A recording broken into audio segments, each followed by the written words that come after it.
Hi, I'm Craig Frazier, and this is Chris Arpin, and we're here at the Createx Colors studio in Connecticut. What we're going to do today is do a little hood panel. I had Chris paint this up for me right here. And we're actually going to mimic the graphics that we did recently on the Hell's Bells top alcohol hydro boat owned by Tim Campbell. And very cool boat. We're going to show you some images of it. Matter of fact, here's one right now.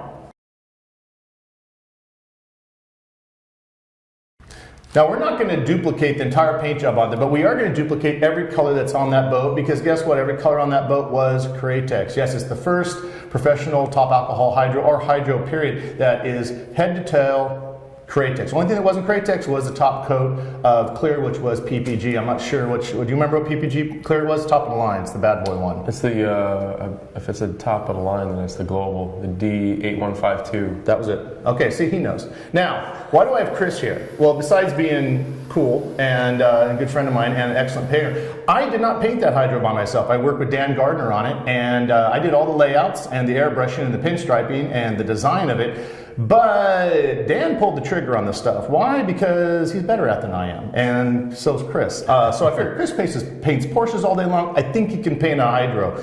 Anyway, now the designs on that boat would not fit correctly onto this hood, so I redesigned a little design on the hood. I even incorporated like a little devil popping down there, because I did a little devil logo on the boat itself. So yeah, this is not all computer graphics, it's not all perfect, but it's also in a booth, and I took the notes from yesterday and decided to put a little sketch on there. That's all that I need.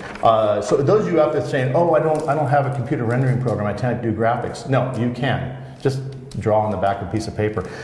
So the first colors we're going to do on this are we're actually going the same sequence that we did on the actual boat. Now the entire boat was covered in the brand new silver sealer, which is called Silver Sealer. Yeah, see, I needed him for that, because I got it wrong evidently. No, it's the brand new silver sealer from Autoborn, which is seriously sparkling. I mean, you've got to see it to believe it. It is seriously metallic. The entire boat was done in that, and then put a coat of clear on top of it and sanded that, because we want to go directly on a clear surface. Now the reason being is when you're masking on a metallic, and it doesn't matter if it's water-based, if it's solvent-based, whatever, when you're masking on metallic, raw metallics, your tape will pull up some of that metallic. You may not see it with the naked eye. Guess when you'll see it? When you clear it, it's too late to freaking fix it. So we got a nice coat of clear on here, had him mimic the exact same thing. On this hood, we got you can't really see the sparkle because it's already been sanded, but we've got the sealer on this hood, and then on top of that we got the clear, and I had him sand it for me yesterday.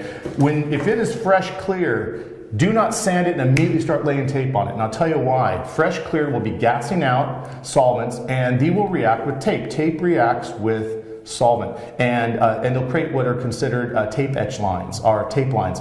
Some of those may go away when you clear, some of them may not. Also, what you may notice, you may not see them when you clear it, but some of those tape lines, when you go back to spray a graphic, even if you pre-cleaned it, all of a sudden the graphic paint will follow those tape lines that you can't see with the naked eye, because that glue has actually etched into the clear, or vice versa. It's drawn it out. So give it a good day. Mm-hmm. Sand it, and if you sand it, give it a couple hours before you even come in and start laying graphics. If you can smell it, you're breaking the skin of that clear coat. You're going to smell that solvent. Mm-hmm. Just let it do its thing. Let it outgas a little bit more, and it's going to save you time in the long run. It's really tempting to jump in and start doing stuff, but trust me, doing things properly takes a little bit longer in the beginning, but guess what? In the long run, it's a lot longer to go back and fix it. Now, as far as doing the layout on this, I used 1/8 inch and 1/4 inch tape on that boat, 1/4 inch for the little long lines, because 1/8 inch doesn't like to stretch that long. In this situation, we're going to be using just 1/8 inch, because I'm not pulling long lines on it. And it is 1/8 inch blue. It's called Le Bleu from FBS. Now, I go back and forth. I'll use a number of different tapes. I always tell people, it's the right tape for the right job. Some tapes I use a 3M, some tape, what's this? This is... That's from our... Temporal. I didn't even heard of this tape. This is an East Coast tape. So, we don't have it on the West Coast. It's Connecticut tape. Connecticut tape. Okay. Now, we got yellow tape on the West Coast, but it's actually FBS or 3M. So I'm going to come in and do the main graphic, the first graphic, which is going to be Porn Star Pink, and it is just a base coat. But it's got a little bit of, it's got pearl, but it's also got pearl and a holograph flake in it. Yeah. So it's got a cool effect. Very, very cool like stuff. Pink to purple. It's the outline border one, which did the same thing on the boat. We did the outline border or the sponses on the hydro using it. So that outline there, you don't need to mask the out edge, because it's the out edge. We need to find the center though, which is why if you are a graphic painter, you can be a man and still own a fabric ruler, like a seamstress ruler. I use these things all the time because they don't scratch the paint like a normal ruler does. And all I need to do is find the center, and I'm going to make a little mark on it. And I'm make a mark. I'm not going to draw a mark. I'm going to use a little piece of tape. So I'm going to find the center actually right up here to there, and at 16 inches exactly. And I'm going to put the tape off of the side, and remember it's on the right side because I'm going to run it in the center. And then I'm going to do another one on the front here. Whoops, hold on. That's why I have Chris here, to pick up the things that I drop, because that's how I roll. We have 15.5 inches, which is 7 3/4 off to that one side. And then I can easily bring my tape from here. And you want to continue back there and just line it up, center her up. Oop, not do that, not do that. So we include this in here because this is the fun, jokey stuff. Here we go. It's real world problems. Yeah. Yeah, this would be the successful, the real painting lives of New Jersey. Yeah. Okay. Now I don't need it all the way down here because I'm actually going to bring the tape up to a point. So snap it off right here. I just need to keep track of what the center is. For the outside graphic, I'm just going to eyeball it. I want enough of the pink to be able to see what I'm doing, but at the same time I don't want so much that I start running out of room for the rest of my graphics. I think about maybe 1.5 inches, 3/4 or 2 inches on the side is going to be enough right there. Plus this color really looks nice. It's a cool looking color. And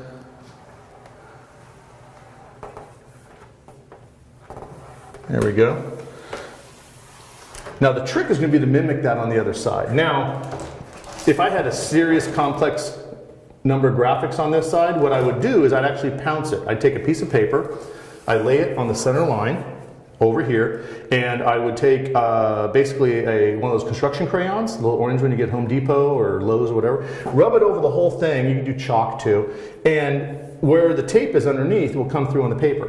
Then you use what's called a pounce wheel. It's a little wheel that perforates holes in it, and you run it along, not on the hood, put it on a piece of wood or cardboard, run that on there, and it's got little holes now in the entire design. Take the paper and flip it over, and use a chalk bag, and you can make a chalk bag out of construction chalk and a sock, but you can also buy little chalk things. Like Coast Airbrush sells a number of places sell them. Chalk the design, and then you can mimic it. Now this is a little bit simplistic, so I don't need to really do that for this one. It's only one graphic. And by the way, these graphics are not going to be symmetrical. The only symmetrical graphic on this entire piece is this pink one. We're having different colors on both sides. So I'm going to lay it here, and what I'm going to do is I'm literally going to look in the center when I'm laying this. And when I look in the center, I slightly unfocus my eyes.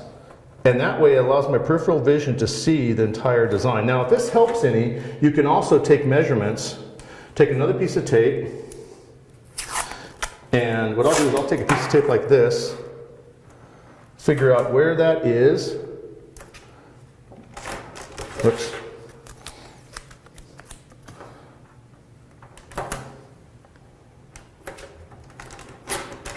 And I leave it cut there, and that way I know not to go down any further than that line. But I know I need to change this angle a little bit. Cool thing about this blue is don't press it down hard when you're using it. Like this line I'm done with, so now I'm gonna, it's called burnishing it. I press it down because it's pressure sensitive. On this one, until I get the design laid out, I don't want to press it down because that means the glue will start transferring, and also there's only so many times. I say maybe 6 or 7 times you can reposition the blue tape before it actually starts having issues. You also want to make sure the surface is nice and clean. What I didn't show you was that we'd already cleaned this surface. Thanks for holding it. Now, you say, oh, you should measure that. Yeah, I guess I could, but I'm also eyeballing it.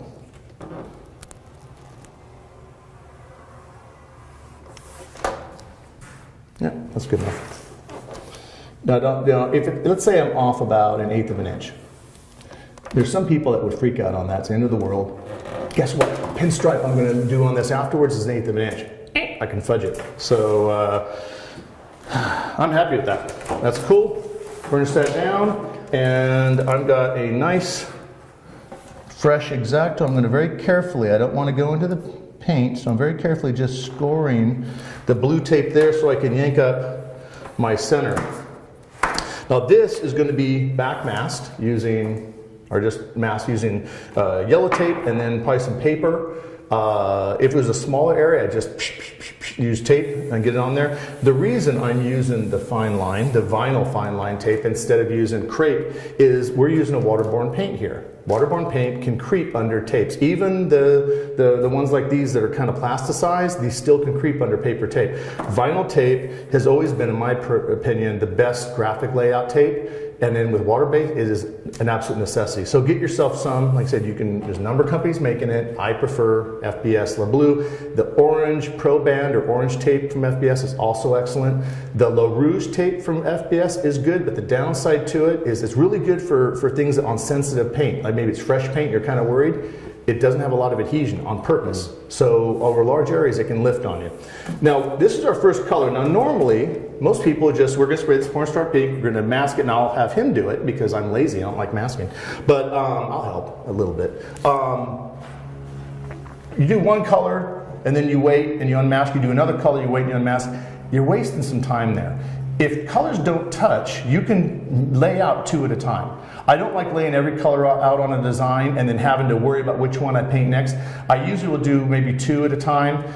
In some situations, I'll lay them all out if it gets confusing for another painter I'm working with. In this situation, we're going to be actually spraying the 2, not simultaneously, but right after one another. And I'll show you how we do that without messing up the paint. And the other color we're going to do is the slotted, this is the pornstar pink color. We're going to do a slotted graphic that has some tape shades in it, and that was done using, it was iridescent purple. Iridescent purple. Yep. Very, very cool color, right out of the bottle. I mean, a little reducer, of course, but right out of the bottle. Pornstar pink is also right out of the bottle, Createx. These colors are amazing in the sun when you see them, and we will show you this in the sun when it's done. It's very, very cool stuff.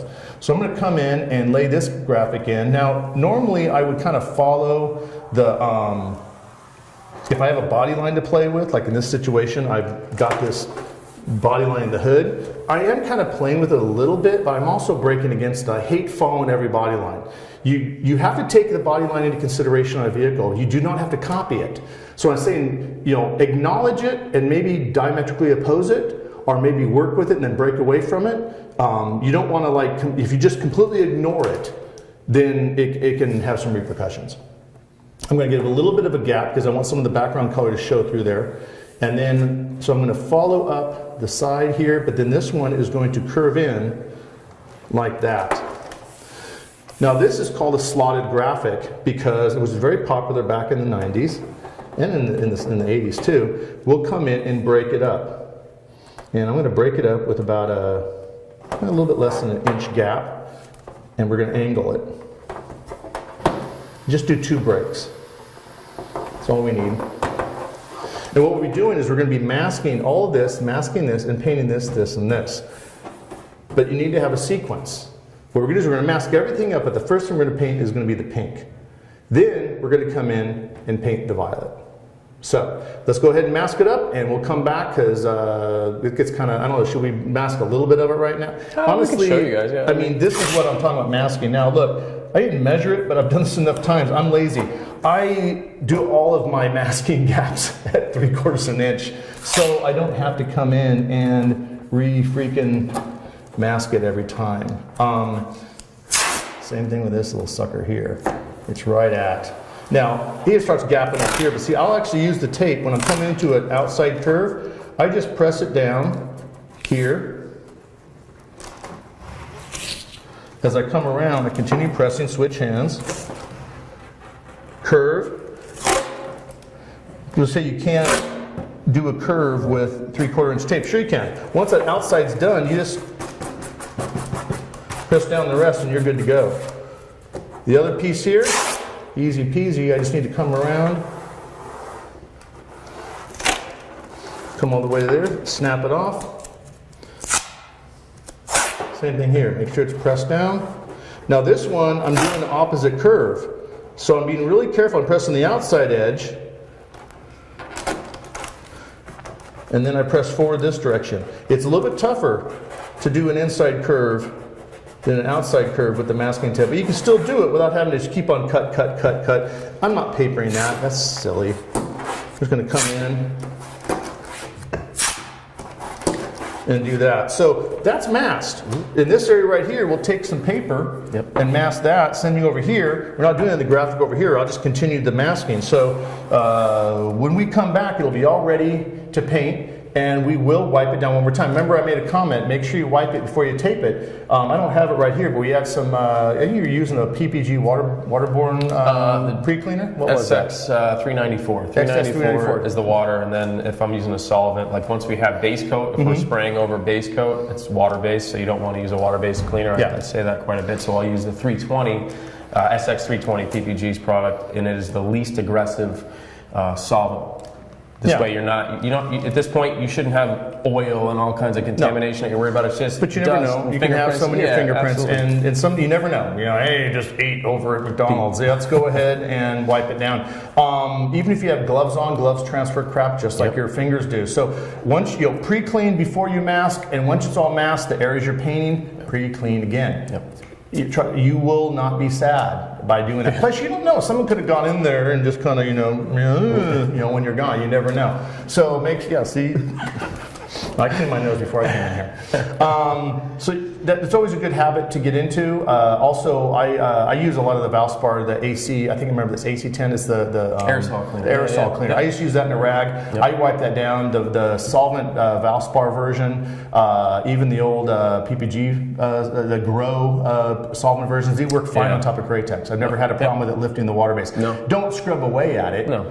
And then I've had people like scrub and say, "Oh, it's taking off the water base." If you take solvent-based pre-cleaner on a solvent paint, you'll take it off too if you scrub it. So nice to wipe down all you're doing. And by the way, don't spray it on and let it dry. Yeah, don't let it dry. That's like jumping in a shower and getting soapy, and then I don't need to rinse because I use soap, I'm clean, and then walk out and actually not feel like crap the rest of the day. When you wipe something down, wipe it off. Yeah. Come on, Cobra Kai. Well, not Cobra Kai, Miyagi-Do. Wipe on, wipe off. Yeah. And then Cobra Kai kicks your ass. Yeah, those cleaners are designed to float contamination to the surface. So that's what you want to do. You don't want to just walk away and let it dry on its own because it's going to cause problems. Exactly. Some of the biggest failures that people get is not really got some spit on there. Yay! That's about it. So we're going to go ahead and that's on you. If you didn't clean it properly, if you left my spit, I'd spit it on purpose to test him. So we're going to get this masked off, and the next thing we're going to do is start painting. Okay, as you see, we've got the hood all nice and masked up, and he went ahead and pre-cleaned it with, grab it right down there, show it to the people. SX 394. SX 394. So wiped it all down with that and then wiped it off, and then went ahead and prepped out both colors we're going to be spraying, the porn star pink and the purple iridescent. So what ratio did you mix your paint up at? I mixed the paint, I like to go 4-to-1. Okay. With our 40-50 gloss. So I go 4 parts color to 1 part gloss, and then right around 10-15% reduction with 4011. That's our go-to reducer. Get a nice amount of flow, and just that 40-50 helps just with the metallic suspension and helps really bind that paint together because this is very transparent, but you want to be able to put it down in multiple coats to build up your color, and this just helps kind of hold everything together. It gives it a better look overall, we found, instead of the 40-30. We go, anytime we're using a big gun application or spray gun, we recommend the 40-50. It just holds it together that much better. Gives it more strength and stuff, so it allows you to layer it up. Plus, we're going to be doing other layers throughout the whole, all the paint. The one commonality between these paints is they all are going to be using the 40-50 as the binder. And then at the very end, after we pinstripe it, we're going to be clearing it using, what kind of clear are you going to be using this time? We'll probably do it with the 40, no, we'll probably use EC550. EC550? Okay, cool. We'll talk a little bit about that later. But and then what gun are you using right now? Just for this, because it's smaller, this is an LPH80. This is the E4 air cap. It's a 1.2. So that's kind of for something this size. Iwata LPH80. One of my guns of preference when doing small graphics, helmets and stuff. It's a great little mini gun. It throws a nice fan, and you can dial it in really small and do a lot with this gun. So and even though this paint is waterborne, you still want to use a respirator. So he's got a dual cartridge respirator for inorganic vapors. N95 for all you COVID fans. And this one's even cooler because it scares the hell out of people in restaurants. It does. So I'm going to go ahead and walk out of here and turn the booth on, and it'll get noisy, and he's going to go ahead and spray some coats on that. So we will see you back in a second. Alright guys, we're ready to spray. This is the Pornstar Pink, and we're probably going to do 3 coats. This color is pretty transparent, so standard procedure putting it on, a 50% overlap. I'm right around 15 PSI on my gun. So we'll do 1 coat, let that tack off, probably flash about 10 minutes, and then we'll do our second or third depending on how the coverage is, but probably 3 coats is what it's going to take.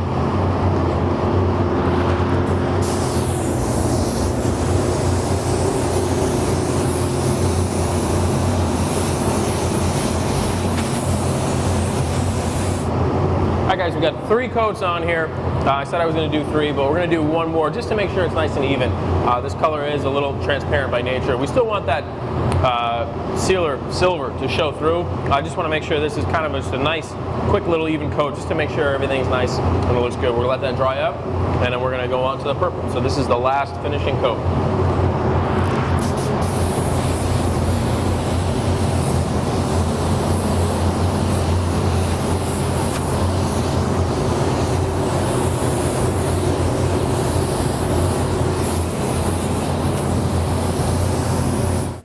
Okay, now Chris has already sprayed, how many coats of this Pornstar Pink did you put on here? It was 3 coats to really get good coverage, and then I just did 1 just to make sure it was nice and even. So just Okay. a 4th just for... Now, even with the good coverage, the silver metallic is still going to come through in the sun. That's the cool thing sure. about this color. It is a translucent color.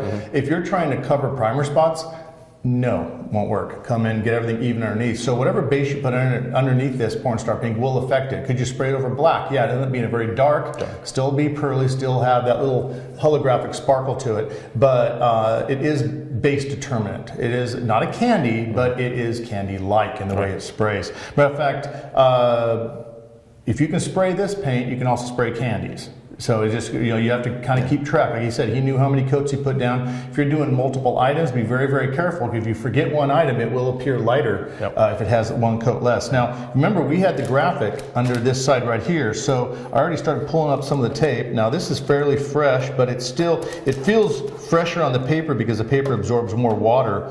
But it's still okay to work on. Now, I would not tape directly on it at this point, but we're not having to worry about that. We're actually going to peel the paper back over it and drape the paper in this situation. Well, I'll just kind of pull this tape up here, get it out of the way. But we'll take this paper we already had here. Here, go and get the bottom of that for me. Yeah, and then just fold the paper over like that, and just leave a little bit so we can get to. I want to make sure it's not affecting the paint right there. Pull a little bit more. There we go. And we'll tape, and then what we're going to tape is just tape on this surface right around here. We'll paper this area and just drape paper on the on the paint. Paint's still fresh; it'll tack a little bit. I mean, if you really want to wait, you can wait an hour, and you can come in. This is an hour. This is literally like maybe 15 minutes at the most. 15. So we're going to go ahead and tape and paper this up, and I'll show you what we're going to do. We'll just give me a piece real quick. Just want to get this so it doesn't fall back on me. Now, on the boat, I wanted some extra effects. Actually, Tim Campbell, the owner of the boat, his whole specific was, I want a lot of effects, a lot of airbrushing, a lot of cool stuff on the boat. So he loves tape shades, old candy boat trick. Anyone that knows boat painting knows they like a lot of linear tape shades. So what I ended up doing was, on his boat, the graphic was a little bit bigger. I used 3/4 inch tape. Since this is a smaller scale graphic, we're going to use this 1/2 inch right here. And it's actually FBS. And it says Pro Bend here. I'm always used to this one being L'Eau Rouge, and L'Eau Rouge has a little bit less tack. Now there's no paint on here, I'm not worried about that, but this is just going to be an effect taping. And what I'm going to do is I'm going to come in and tape approximately the same distance from the side and come all the way along here, following the graphic, and then end it right there. Now you can snap it, or if you want, just do a kiss cut. Just drop the blade there and then lift it up. This one right here is going to be a little bit over, a little bit more. I want to kind of balance it out between the sides. And I'll have it come up a little bit narrower in the front. About the same actually. There we go. I kind of talk to myself when I paint. Hey, everyone does. As long as you listen. Or I've just pretty much isolated myself as being the only one that does. Nothing wrong with the voices. Just depends on if you do whatever they say. That's right. If you ignore them, you're fine. Okay. I always tell people, I always ignore the voices, and then it's like, you know, my partner Dion and my wife is like, yeah, you do.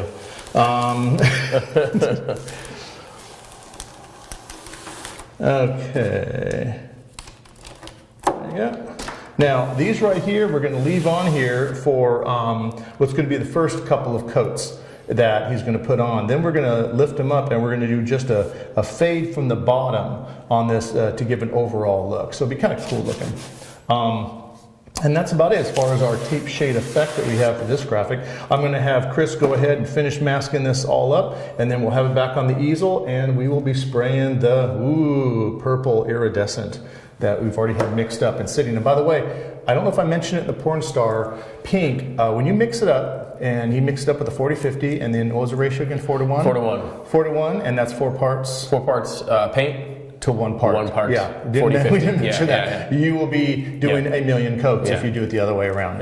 So 4 parts paint, 1 part of the 40-50, and then about 10 to 15% of the 40-11. Once it's all stirred up really well, you let it sit 15 minutes, at least 15 minutes. Don't let it sit like 3 or 4 hours, that's silly. But 15 minutes is important, and trust me, it is a different animal when you do that. Sprays much better, lays flatter, and just your life will be better. And it's just 15 minutes. Go have a cig break. I don't know, whatever floats your boat for 15 minutes. So he's going to mask this off. That's how it's 15 minutes. And then we're going to come in and start spraying the purple graphic. Okay, Chris has got this all masked up, ready to spray. He's got his paint and his gun, the purple iridescent, and same way, 4-to-1 with the 10 to 15% reduction. Let it sit 15 minutes. Now, the reason I have this spray out card here, what Chris is going to do is the way this tape shade works is the red's masking off the silver. So he's going to come in first and do a blend of darker violet or darker purple here, faded out to light here. So dark light. Then he goes dark light again to protect the light area there. He's going to use the card, not touching the paint, but use the card and go dark light, then dark light, dark light. Now you may be thinking, oh, but he's doing this, he'll get some over here. It's okay if overspray gets there because that's going to be dark. So it's dark light, then dark light to protect the light, dark light. He's going to do like 2 passes of that and give me an even gradated fade, which works out very nice for the LPH 80. Could you also do this with an airbrush?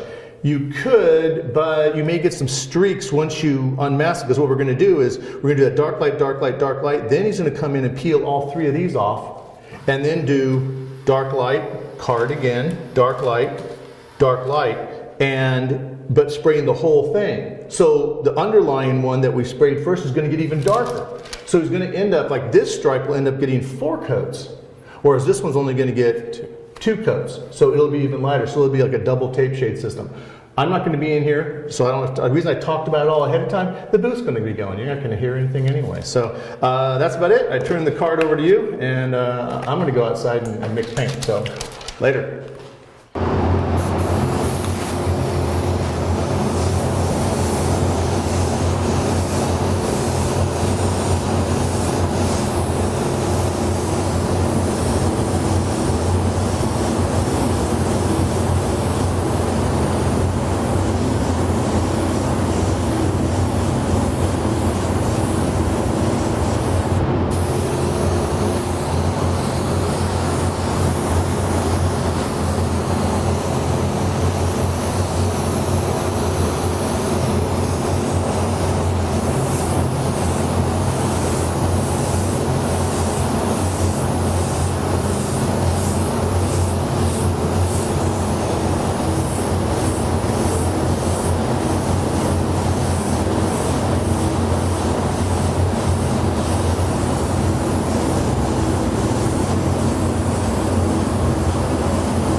Alright guys, that first session of shading is all done, so I'm going to pull my tape and I'm going to go back and do the exact same thing. What I'm probably going to do is do 1 light coat over all of it, just to get this a little bit darker, and then the reveal is going to be lighter, and then I'll come back and do the exact same thing. So I'll go dark on the top, dark on the top, dark on the top.